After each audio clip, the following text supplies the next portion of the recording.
હાલો મિત્રો, જય શ્રી કૃષ્ણ, જય માતાજી। કેમ છે મિત્રો? તમે બધા મજામાં જ છો?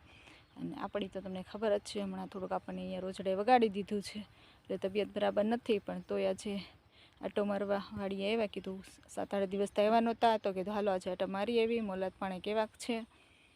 કારણ કે જ્યારે મા બાપ ન હોય ને ત્યારે આપણને ખબર પડે, આપણી માથે જવાબદારી આવે ને ત્યારે। એટલે જ્યાં લગી મા બાપ હોય ત્યાં લગીની કિંમત કરી લેજો। પછી તમારી કદાચ તબિયત સારી હોય કે ન હોય, પણ તોય તમે ગમે એ ધંધો હોય ને આટો ફેરો તો તમારે મારવો જ પડે, ભલે મજૂર હોય તોય પણ આવું તો પડે જ તે। એટલે જ્યાં લગી મા બાપ છે ત્યાં લગી એની કદર કરી લેજો।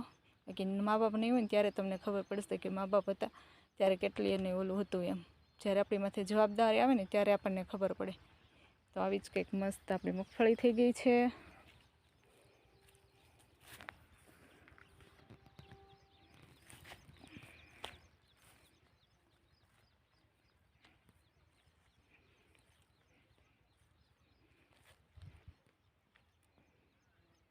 એવી જ કંઈક મસ્ત થઈ રહી છે મગફળી,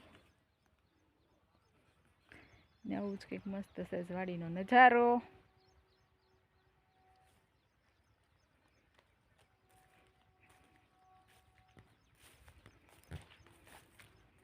ને આ છે દૂધીનો વેલો। તો જો મસ્ત મજૂરે આવો જુગાડ કરીને દૂધીનો વેલો લીમડે ચડાવવા માટે ઓલું કરી દીધું છે। અને આ છે કપાસ। તો હવે જ કંઈક મસ્તીના થઈ ગયા છે કપાસ। મહારાજની જરૂર છે,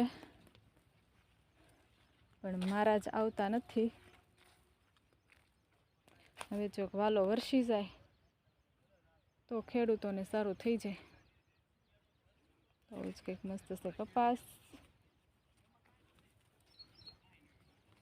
ને આવા જો મસ્ત મસ્ત નાના નાના આવી ગયા છે તુરિયા, ઝુમખડા। આને કહેવાય ઝુમખડા તુરિયા। તો જ કંઈક મસ્ત ઝુમખડા તુરિયા આવી ગયા છે। ને મજૂરો મળ્યા છે બધાય પોતપોતાનું કામ કરવા।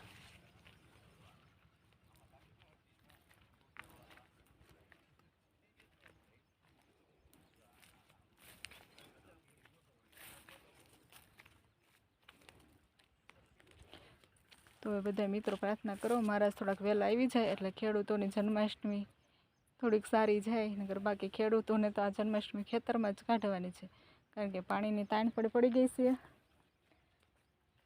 અને વરસાદ કંઈ મહારાજ આવતા નથી।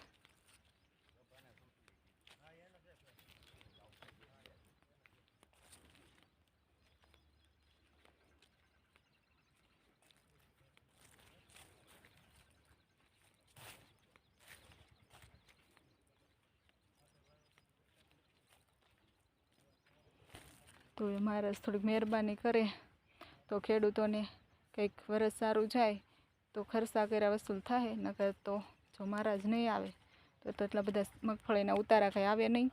એટલે જો મહારાજ હવે આવું કંઈક વાતાવરણ થઈ રહ્યું છે ને ગરમી તો પકડાણી છે, પણ હવે જો મહારાજ આવી જાય 2 દિવસમાં તો સારું। તો કાલે મળશું નવા બ્લોગમાં, ત્યાં લગી બાય બાય।